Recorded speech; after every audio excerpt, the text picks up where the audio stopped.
213명의 유례 없는 삼성 브라질 노동자의 파업.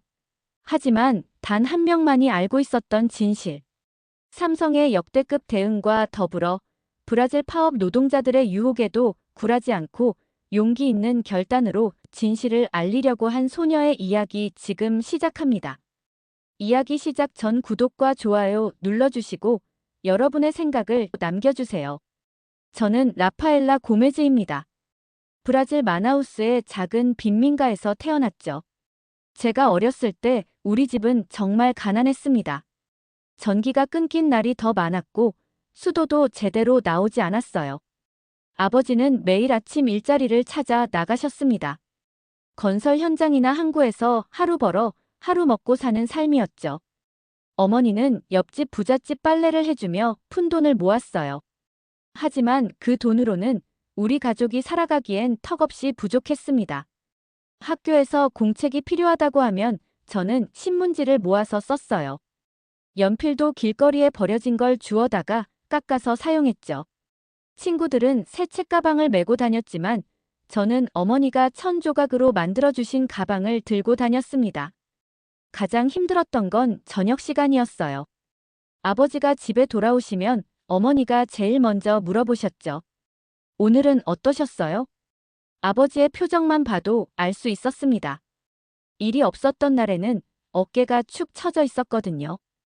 그런 날이면 저녁 식탁에는 작은 빵 하나만 놓여 있었죠. 라파엘라야, 먼저 먹어. 어머니는 항상 저에게 먼저 먹으라고 하셨어요. 그런데 저는 알고 있었습니다. 어머니가 당신의 몫을 제게 주고 계시다는 걸 말이죠. 어머니는 물만 마시며 저희가 먹는 모습을 지켜보셨어요. 그 빵 하나를 네 등분으로 나누어 먹던 기억이 아직도 생생합니다. 아버지, 어머니, 그리고 저까지 3명이 한 조각씩 나누어 먹었죠. 남은 한 조각은 내일 아침으로 남겨두었어요. 언젠가는 우리도 배불리 먹을 수 있을 거야. 어머니는 항상 이렇게 말씀하시며 제 머리를 쓰다듬어 주셨습니다. 그 따뜻한 손길이 저에게는 세상에서 가장 큰 위로였어요.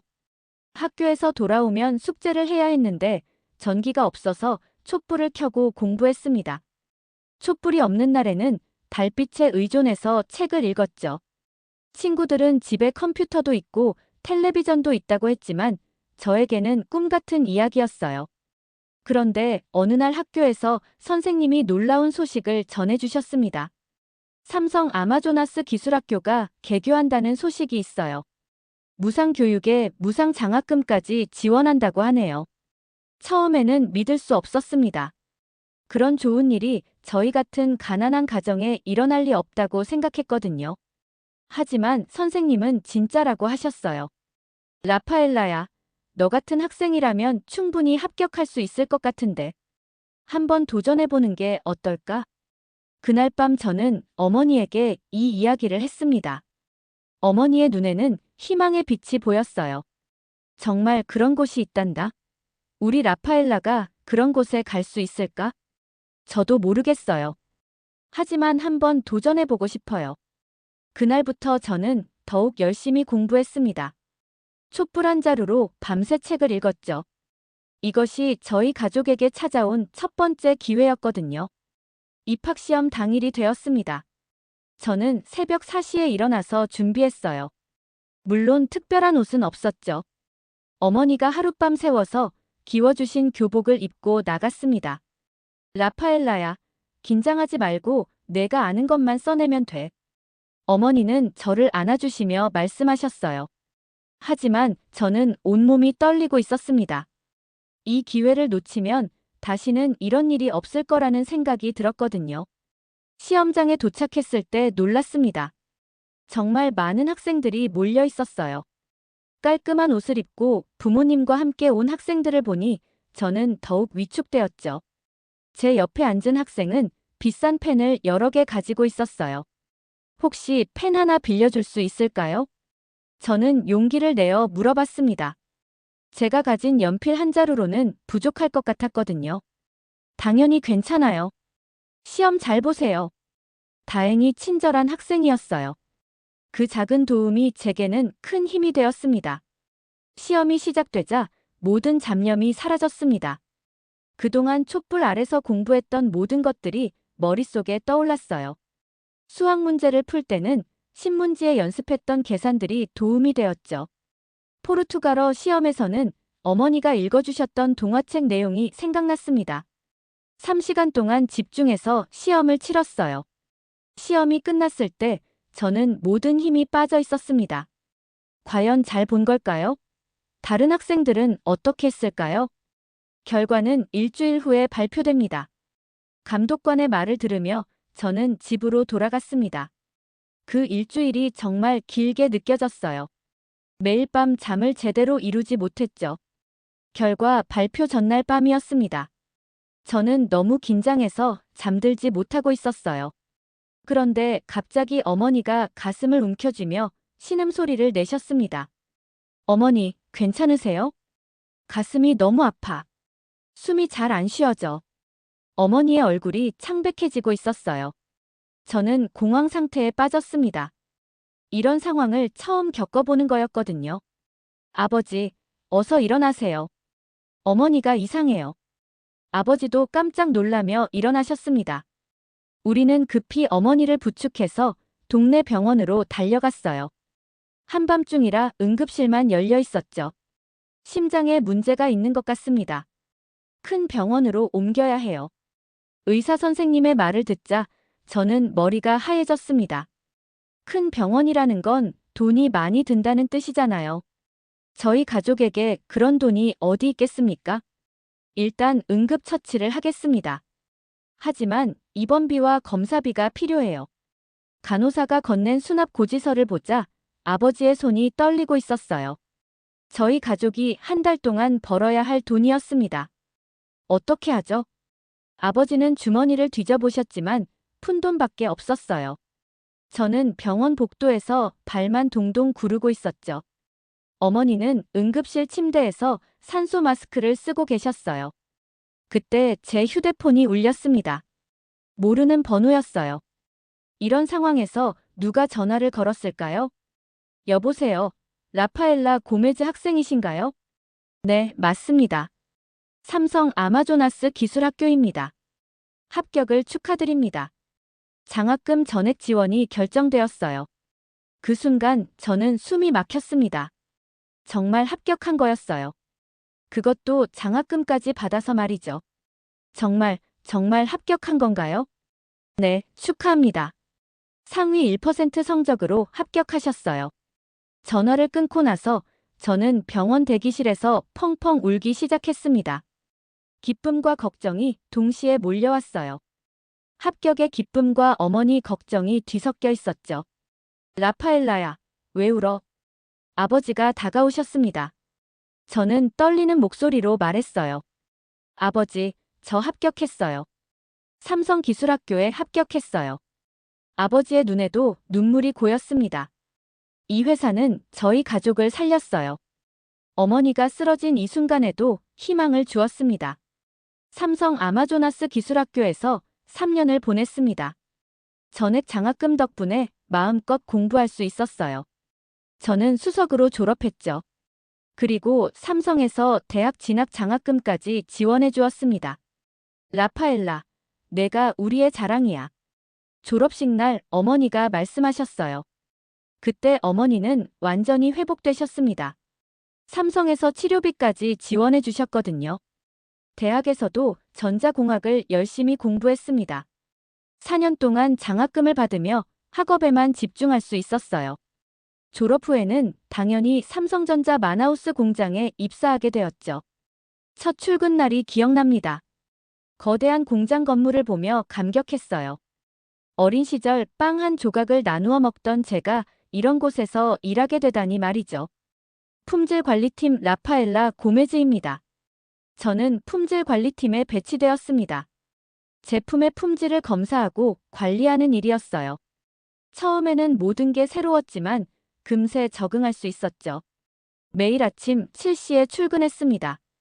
정규 출근 시간보다 1시간 일찍 나가는 거였어요.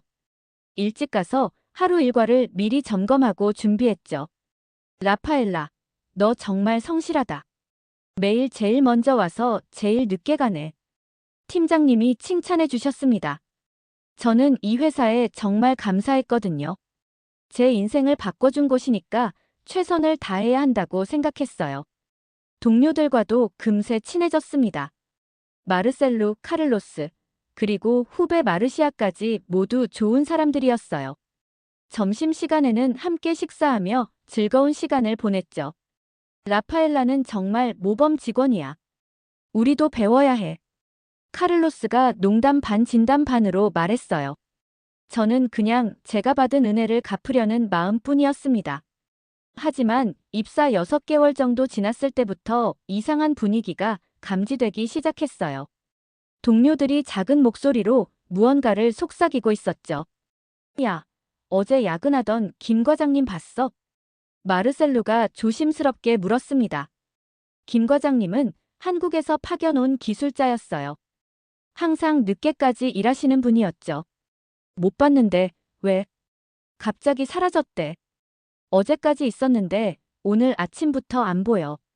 처음에는 단순히 출장을 간 거라고 생각했습니다.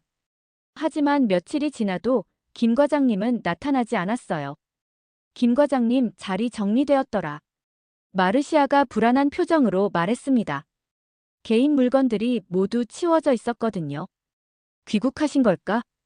그런데 인사도 없이 갑자기 간다는 게 이상하지 않아? 동료들 사이에서 의문이 커지기 시작했어요. 김 과장님은 평소 직원들과 친하게 지내시던 분이었거든요. 갑자기 떠나실 이유가 없었죠. 며칠 후 더 이상한 소문이 돌았습니다. 제조부에서 일하는 동료가 전해준 이야기였어요. 김 과장님이 사라지기 전날 밤 누군가와 전화 통화를 하는 걸 봤대. 뭔가 보안 문서에 대해 얘기하고 있었다던데. 이 말을 들은 순간 저는 등골이 서늘해졌습니다. 보안 문서라는 건 회사의 기밀과 관련된 것이잖아요. 정말 그런 일이 있었을까? 모르겠어. 하지만 뭔가 이상한 건 확실해. 그날부터 공장 분위기가 달라졌습니다. 동료들은 서로를 의심하는 눈빛을 보내기 시작했어요. 누구도 큰 소리로 얘기하지 않았죠. 라파엘라, 너는 어떻게 생각해? 마르셀루가 조심스럽게 물었습니다. 저는 솔직히 답했어요. 잘 모르겠어요. 하지만 우리가 추측만으로 판단하는 건 좋지 않을 것 같아요. 하지만 마음 한편으로는 불안했습니다. 정말 무슨 일이 일어나고 있는 걸까요? 며칠 후 더 충격적인 소문이 들렸습니다. 휴게실에서 동료들이 모여서 이야기하고 있었어요. 우린 언제든 해고될 수도 있어. 한국인들은 다 보너스를 2배로 받는다던데. 브라질 직원들은 그냥 부품 취급하는 거 아니야? 이런 말들이 오가기 시작했습니다. 처음에는 몇 명만 그런 생각을 했지만 점점 더 많은 사람들이 동조하기 시작했어요. 저는 이런 분위기가 좋지 않다고 생각했습니다. 삼성은 저를 키워준 회사인데 이런 식으로 의심하는 게 맞을까요? 하지만 동료들의 불안한 마음도 이해할 수 있었어요. 그날 밤 집에 돌아가면서 생각했습니다. 정말 무슨 일이 일어나고 있는 걸까요? 김 과장님은 왜 갑자기 사라지신 걸까요? 김 과장님이 사라진 후 일주일이 지났습니다. 공장 분위기는 점점 더 나빠지고 있었어요. 동료들은 작은 그룹을 만들어 모여서 속삭이기 시작했죠. 회사가 우리를 속이고 있는 거야. 한국 본사에서는 우리를 어떻게 생각하고 있을까? 이런 이야기들이 곳곳에서 들렸습니다. 저는 불편했어요.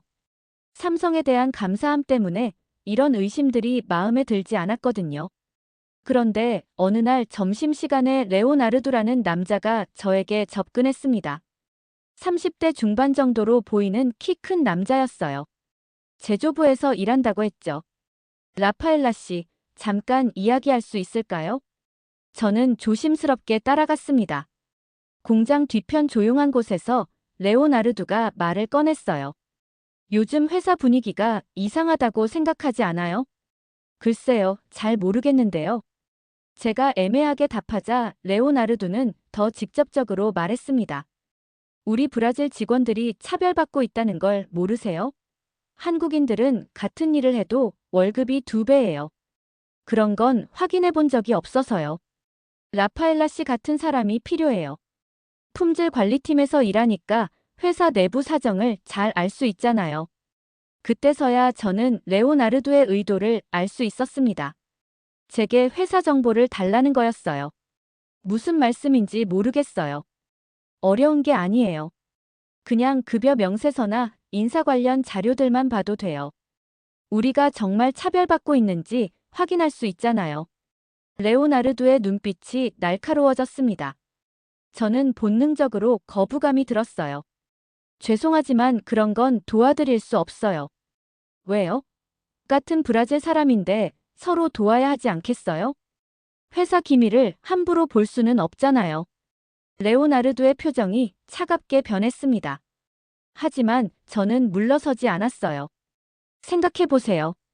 너처럼 회사 내부를 잘 아는 사람은 우리에게 큰 힘이 될 수 있어요. 죄송해요. 저는 그런 일에 관여할 수 없어요. 그날 이후 레오나르도는 계속 저에게 접근했습니다. 복도에서 마주칠 때마다 의미심장한 눈빛을 보냈어요. 점심시간에는 제 테이블에 와서 앉기도 했죠. 아직도 생각이 안 바뀌었나요? 네, 바뀔 생각 없어요.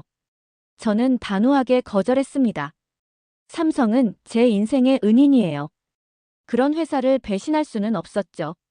며칠 후 이상한 일이 일어났습니다. 오후 2시쯤 화장실에 갔는데 평소보다 조용했어요. 대부분의 직원들이 회의 중이었거든요. 화장실 칸에 들어가서 문을 잠그려는데 뭔가 이상했습니다. 문이 너무 쉽게 닫혔어요. 그리고 밖에서 무슨 소리가 들렸죠. 덜컥. 문 밖에서 뭔가 걸리는 소리가 났습니다. 저는 문을 열려고 했지만 열리지 않았어요. 이상한데? 손잡이를 잡고 힘껏 밀어봤지만 꿈쩍도 하지 않았습니다. 밖에서 누군가 걸쇠를 채운 게 분명했어요. 여기 사람 있어요. 문 좀 열어주세요. 큰 소리로 외쳤지만 대답이 없었습니다. 화장실이 텅 비어 있는 것 같았어요. 심장이 빠르게 뛰기 시작했습니다. 이게 우연일까요? 아니면 누군가 의도적으로 저를 가둔 걸까요? 도와주세요. 갇혔어요. 계속 소리를 질렀지만 아무도 오지 않았습니다. 점점 숨이 막히는 기분이었어요. 좁은 화장실 칸 안에서 30분은 정말 길게 느껴졌죠. 시간이 지날수록 더욱 불안해졌습니다. 이게 정말 우연일까요? 레오나르도와 관련이 있는 건 아닐까요? 드디어 밖에서 발소리가 들렸습니다. 누군가 화장실에 들어오고 있었어요. 도와주세요. 여기 갇혔어요. 라파엘라, 너야? 마르시아의 목소리였습니다. 정말 다행이었어요. 문이 안 열려요. 밖에서 뭔가 걸려 있는 것 같아요. 잠깐만, 뭔가 끼워져 있네. 마르시아가 밖에서 뭔가를 빼내는 소리가 들렸습니다. 그리고 문이 열렸어요. 고마워, 마르시아. 밖으로 나오자 마르시아가 놀란 표정으로 문을 가리켰습니다. 라파엘라, 이거 봐. 화장실 문 바깥쪽에 빨간 립스틱으로 낙서가 되어 있었어요. 배신자는 고립돼야지. 그 글씨를 본 순간 온몸에 소름이 돋았습니다. 이건 분명히 저를 겨냥한 협박이었어요. 누가 이런 짓을 한 거야? 마르시아도 당황하고 있었습니다. 저는 다리에 힘이 빠져서 벽에 기댔어요. 모르겠어요. 정말 무서워요. 누군가 저를 노리고 있다는 게 확실했습니다. 레오나르도의 요구를 거절한 후부터 이런 일이 일어나고 있어요. 보안팀에 신고해야 하는 거 아니야? 글쎄요. 증거도 별로 없고요. 하지만 마음속으로는 확신했습니다. 이건 시작에 불과할 거라고 말이죠. 화장실 감금 사건 이후 며칠이 지났습니다. 저는 마르시아에게 그 일을 털어놓았어요. 마르시아는 제가 삼성기술학교 시절부터 알고 지낸 후배였거든요. 정말 무서웠을 것 같아. 마르시아가 걱정스러운 표정으로 말했습니다. 저보다 2살 어린 마르시아는 저를 언니처럼 따라주던 후배였어요. 저희는 기술학교 때부터 정말 자매같이 지냈습니다. 마르시아도 가난한 집 출신이어서 서로의 어려움을 잘 이해했거든요. 학교 다닐 때는 점심도 함께 나누어 먹었죠. 언니, 나도 삼성에 취직하고 싶어. 마르시아는 항상 저를 부러워했어요. 제가 먼저 삼성에 입사한 후 마르시아도 추천해서 함께 일하게 되었습니다. 마르시아 덕분에 마음이 놓여 회사에서 믿을 수 있는 사람이 있다는 건 정말 큰 힘이었어요. 특히 요즘같이 분위기가 이상한 때에는 더욱 그랬죠. 하지만 며칠 후 마르시아가 이상하게 변하기 시작했습니다. 평소처럼 점심을 함께 먹자고 해도 핑계를 대며 피했어요. 오늘은 다른 사람들과 먹기로 했어. 요즘 바빠서 혼자 먹을게. 이런 식으로 계속 저를 피했습니다. 처음에는 단순히 바쁜 거라고 생각했어요. 하지만 점점 이상했죠. 어느 날 퇴근 시간에 마르시아가 저에게 다가왔습니다. 평소와 다른 진지한 표정이었어요. 언니, 잠깐 이야기 좀 할까? 저희는 공장 근처 카페에 앉았습니다. 마르시아는 한참 동안 말을 하지 못했어요. 뭔가 어려운 이야기를 해야 하는 것 같았죠. 언니, 미안해. 갑자기 사과부터 하는 마르시아를 보며 저는 불안해졌습니다. 왜 갑자기 미안하다고 해? 나도 레오나르도 쪽에 붙기로 했어. 그 말을 듣는 순간 머리를 망치로 맞은 것 같았습니다. 마르시아마저 저를 떠나는 거였어요. 왜? 무슨 일이야? 그쪽이 이기는 싸움이야. 언니도 현실을 봐야 해. 마르시아의 목소리에는 확신이 담겨 있었습니다. 저는 믿을 수 없었어요. 마르시아, 우리가 왜 여기 있는지 잊었어? 삼성이 아니었으면 우린 여기 없잖아. 그건 맞지만 지금은 달라. 회사가 우리를 차별하고 있어. 그런 증거라도 있어? 레오나르도가 보여준 자료들을 봤어. 정말 충격적이었어. 마르시아는 이미 완전히 마음을 정한 상태였습니다. 더 이상 설득할 수 없을 것 같았어요. 언니도 함께 하자. 혼자서는 힘들어. 안 돼. 난 그럴 수 없어. 그날 밤 집에 돌아가면서 정말 절망적이었습니다. 마지막 믿을 사람까지 저를 떠났거든요. 이제 정말 혼자가 되었어요. 다음 날 출근했을 때 충격적인 광경을 봤습니다. 제 책상 위에 쪽지가 놓여 있었어요. 회사계가 되지 마라. 손으로 쓴 협박 쪽지였습니다. 주변을 둘러봤지만 누가 놓았는지 알 수 없었어요. 동료들은 모두 저를 외면하고 있었죠. 점심시간이 되어 식당에 갔습니다. 평소 앉던 자리에 가려는데 다른 직원들이 자리를 피했어요. 저 여자야. 삼성 편 들던 애. 누군가 작은 목소리로 말했습니다. 하지만 충분히 들릴 정도의 크기였어요. 회사 스파이 아니야? 레오나르도 말로는 회사에 정보를 흘리고 있다던데. 이런 수군거림이 사방에서 들렸습니다. 저는 혼자 구석자리에 앉아서 밥을 먹었어요. 너무 외롭고 서러웠죠. 화장실에 갈 때도 누군가 따라오는 것 같았습니다. 복도를 걸을 때마다 시선이 느껴졌어요. 모든 사람이 저를 적으로 여기고 있었죠. 오후에는 더 심각한 일이 일어났습니다. 제 컴퓨터에 이상한 메시지가 떴어요. 배신자에게는 대가가 따른다. 익명으로 보낸 메시지였습니다. 누군가 제 컴퓨터까지 해킹한 거였어요. 퇴근 시간이 되어 주차장으로 가는데 제 자전거 바퀴에 못이 박혀 있었습니다. 완전히 바람이 빠져 있었어요. 이런, 어떻게 집에 가지? 주변을 둘러봤지만 도와줄 사람은 아무도 없었습니다. 모두 저를 무시하고 지나갔어요. 그날 밤 집에서 혼자 울었습니다. 정말 견디기 힘들었어요. 하지만 포기할 수는 없었죠.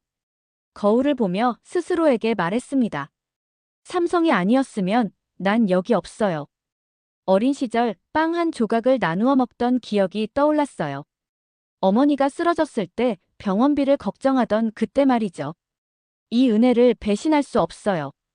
저는 마음을 다잡았습니다. 아무리 힘들어도 제 신념을 바꿀 수는 없었어요. 삼성은 제 인생의 은인이니까요. 모든 사람이 저를 외면해도 상관없었습니다. 저는 제가 옳다고 생각하는 길을 걸을 거예요. 설령 혼자라도 말이죠. 마침내 그날이 왔습니다. 월요일 아침 7시에 평소처럼 출근하려고 했는데 공장 정문 앞이 난리였어요. 수백 명의 직원들이 모여서 구호를 외치고 있었죠. 정의를 위해 싸우자. 브라질 노동자를 차별하지 마라. 현수막과 피켓을 든 시위대가 정문을 완전히 막고 있었습니다. 저는 차에서 내려 상황을 파악해 보려 했어요. 라파엘라, 너도 왔구나. 레오나르도가 확성기를 들고 저에게 다가왔습니다.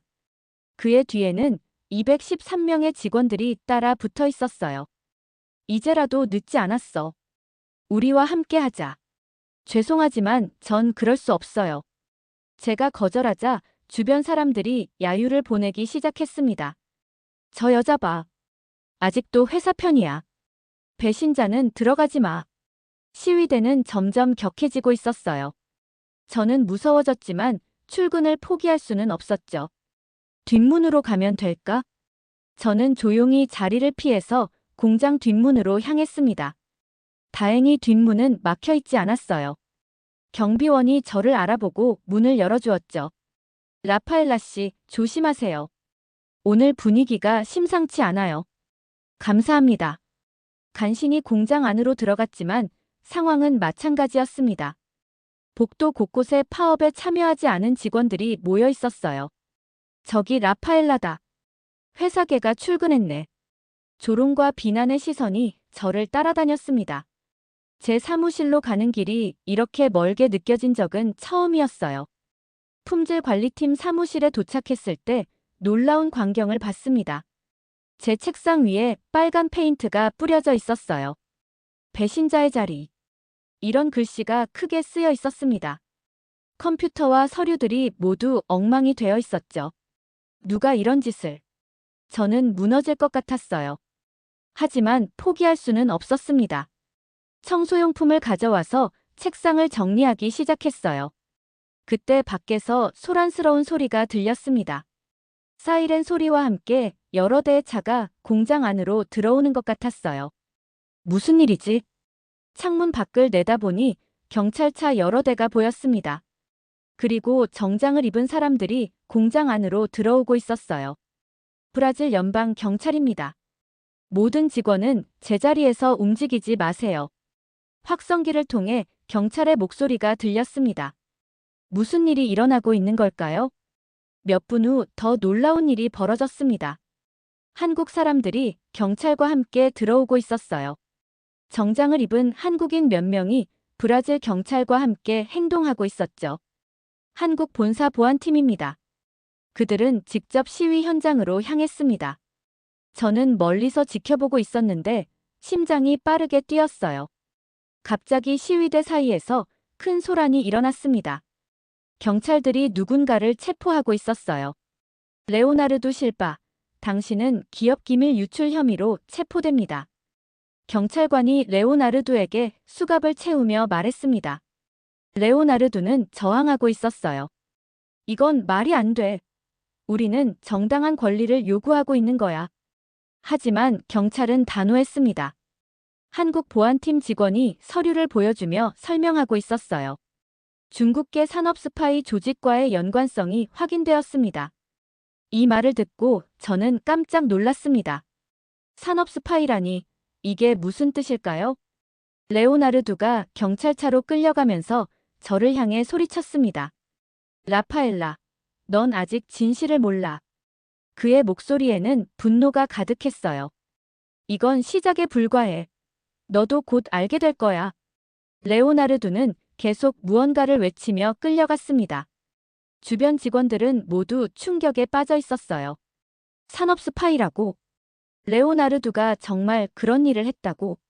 시위에 참여했던 사람들도 당황하고 있었습니다. 상황이 완전히 바뀐 거였어요. 한국 보안팀 직원이 마이크를 잡고 말했습니다. 직원 여러분, 진정하시기 바랍니다. 수사 결과 일부 직원이 외부 조직과 연결되어 기업 기밀을 유출하려 했던 사실이 확인되었습니다. 이 발표를 듣고 저는 소름이 돋았습니다. 제가 레오나르도의 요구를 거절한 게 정말 옳은 선택이었던 거예요.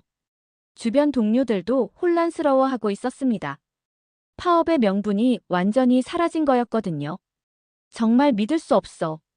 우리가 속은 건가? 저는 조용히 제자리로 돌아갔습니다. 마음은 복잡했지만 한편으로는 안도감이 들었어요. 제 판단이 틀리지 않았다는 걸 확인했으니까요. 레오나르도가 체포된 후 일주일이 지났습니다.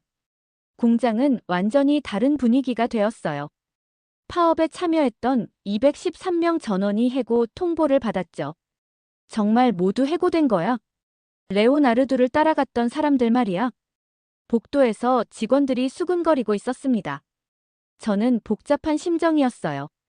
동료들이 해고되는 걸 보니 마음이 무거웠죠. 며칠 후 더 충격적인 사실이 밝혀졌습니다. 회사에서 전체 공지를 보냈어요. 경찰 수사 결과 레오나르도 실바는 중국계 기술 스파이 조직의 일원으로 확인되었습니다. 이 공지를 읽고 저는 온몸이 떨렸습니다. 제가 거절했던 그 요구가 정말 스파이 활동이었던 거예요. 그가 요구했던 건 단순한 급여 정보가 아니었습니다. 우리 공장의 핵심 기술과 관련된 기밀이었어요. 보안팀장의 추가 설명을 들으니 더욱 무서웠습니다. 만약 제가 그 요구를 받아들였다면 어떻게 되었을까요? 라파엘라 씨의 정보 제공 거부가 회사의 핵심 기술을 보호하는 데 결정적 역할을 했습니다. 이런 내용도 포함되어 있었어요. 저는 뭔가 꿈을 꾸는 것 같았습니다. 그날 오후 인사팀에서 연락이 왔습니다. 라파엘라 씨, 잠시 인사팀으로 와주시겠어요? 무슨 일인지 모르겠지만 긴장되었습니다. 혹시 저도 문제가 있는 건 아닐까요? 인사팀 사무실에 들어가니 김 부장님이 기다리고 계셨어요. 김 부장님은 한국에서 파견 온 인사 담당자였죠. 라파엘라 씨, 앉으세요. 김 부장님의 표정이 평소와 달리 진지했습니다. 저는 더욱 긴장했어요. 먼저 고생 많으셨다고 말씀드리고 싶습니다. 네. 무슨 말씀이신지요? 이번 사건에서 라파엘라 씨의 역할이 정말 중요했어요. 만약 라파엘라 씨가 레오나르도의 요구를 받아들였다면 우리 회사는 큰 손실을 입었을 거예요. 김 부장님이 설명해 주시는 내용을 듣고 저는 깜짝 놀랐습니다. 레오나르도가 노렸던 건 우리 공장의 반도체 공정 기술이었어요. 이건 삼성의 핵심 기밀입니다. 제가 그런 기밀에 접근할 수 있나요? 품질 관리팀은 모든 공정을 볼 수 있잖아요. 그래서 레오나르도가 라파엘라 씨를 노렸던 거예요. 이제야 상황이 이해되었습니다. 제가 생각했던 것보다 훨씬 심각한 일이었던 거예요. 그런데 오늘 라파엘라 씨를 부른 이유가 따로 있어요. 김 부장님이 서류 봉투를 꺼내셨습니다. 한국 본사에서 직접 연락이 왔어요. 본사에서요? 네, 회장님께서 직접 편지를 보내셨습니다. 회장님이라는 말을 듣고 저는 깜짝 놀랐습니다. 삼성 회장님이 저에게 편지를 보내셨다고요? 김 부장님이 봉투를 건네주셨습니다. 손으로 쓴 한글 편지가 들어있었어요. 물론 포르투갈어 번역본도 함께 있었죠. 라파엘라 고메즈님께 귀하의 용기와 신념에 깊은 감사를 표합니다. 어려운 상황에서도 올바른 선택을 해주셔서 고맙습니다. 편지를 읽으며 눈물이 났습니다. 정말 꿈 같은 일이었어요. 그리고 한 가지 더 전해드릴 소식이 있어요. 김 부장님이 다른 서류를 꺼내셨습니다. 라파엘라 씨 어머니의 건강 상태를 알고 있습니다. 회장님의 특별 지시로 어머니 수술비 전액 지원이 결정되었어요. 정말요? 네, 그리고 삼성 서울병원으로 이송 조치도 함께 결정되었습니다. 저는 믿을 수 없었습니다. 어머니를 한국까지 모셔가서 치료받게 해주신다고요? 이 모든 비용은 회사에서 부담합니다. 라파엘라 씨는 걱정하지 마세요. 그 순간 저는 참을 수 없이 울기 시작했습니다. 기쁨과 감격이 동시에 밀려왔어요. 감사합니다. 정말 감사합니다. 라파엘라 씨야말로 감사해요. 회사를 지켜주셔서 말이에요. 김 부장님도 미소를 지으며 말씀하셨습니다. 다음 주부터 어머니 이송 준비를 시작할 예정이에요. 라파엘라 씨도 함께 한국에 가셔서 어머니를 돌보실 수 있어요. 정말 한국에 갈 수 있나요? 물론이에요. 회장님의 특별 배려입니다. 그날 집에 돌아가서 어머니에게 모든 이야기를 했습니다. 어머니도 눈물을 흘리며 기뻐하셨어요. 우리 딸이 정말 옳은 일을 했구나. 어머니, 이제 걱정 마세요. 최고의 병원에서 치료받으실 수 있어요. 그날 밤 저는 정말 행복했습니다. 힘든 시간을 견뎌낸 보람이 있었어요. 한국에서의 3개월은 정말 꿈 같은 시간이었습니다. 어머니는 삼성서울병원에서 최고의 치료를 받으셨어요. 심장 수술이 성공적으로 끝났고 완전히 회복되셨죠. 라파엘라야, 이런 병원이 세상에 있다니 믿어지지 않는다. 어머니는 매일 감탄하셨습니다. 최첨단 의료 장비와 친절한 의료진들을 보며 정말 놀라워하셨어요. 저도 한국에서 많은 걸 배웠습니다. 삼성 본사에서 보안 교육 프로그램을 이수했죠. 어떻게 기업 기밀을 보호하고 스파이 활동을 막는지 체계적으로 배웠어요. 라파엘라 씨는 실제 경험이 있어서 더 설득력이 있을 거예요. 교육 담당자가 말씀하셨습니다. 제가 겪었던 일들이 다른 직원들에게 도움이 될 거라고 하셨어요. 브라질로 돌아온 후 놀라운 소식을 들었습니다. 라파엘라 씨, 승진이 결정되었어요. 김 부장님이 웃으며 말씀하셨습니다. 삼성 브라질 법인 보안교육팀장으로 임명되었습니다. 정말 믿을 수 없었어요. 몇 달 전만 해도 모든 사람에게 외면당했던 제가 팀장이 되다니 말이죠. 새로운 직책에서 저는 직원들에게 보안의 중요성을 교육했습니다. 제가 경험했던 일들을 바탕으로 생생한 사례를 들려주었어요. 여러분, 기업 스파이는 생각보다 가까운 곳에 있을 수 있어요. 교육을 받는 직원들은 진지하게 들었습니다. 저의 경험담이 큰 도움이 되고 있었어요. 하지만 제가 가장 보람을 느끼는 일은 따로 있었습니다. 삼성기술학교에서 멘토링 프로그램을 시작한 거였어요. 매주 토요일마다 파벨라 지역 청소년들을 만났습니다. 저처럼 가난한 환경에서 자란 아이들이었어요. 언니, 정말 삼성에서 일해요? 15살 소녀 가브리엘라가 반짝이는 눈으로 물었습니다. 네, 그리고 여러분도 할 수 있어요. 저는 제 이야기를 들려주었습니다. 어떻게 신문지로 공부했는지, 촛불 아래서 책을 읽었는지 말이죠. 저도 언니처럼 될 수 있을까요? 물론이에요. 포기하지 않으면 반드시 기회가 와요. 아이들의 눈에서 희망을 볼 수 있었습니다. 제가 받은 걸 이제 돌려줄 차례였어요. 어느 날 회사에서 예상치 못한 편지를 받았습니다. 파업으로 해고됐던 동료들이 보낸 편지였어요. 라파엘라에게. 우리는 당신을 미워했습니다. 하지만 이제 알게 되었어요. 결국 당신 덕분에 회사를 지킬 수 있었다는 걸 말이죠. 편지에는 진심 어린 사과가 담겨 있었습니다.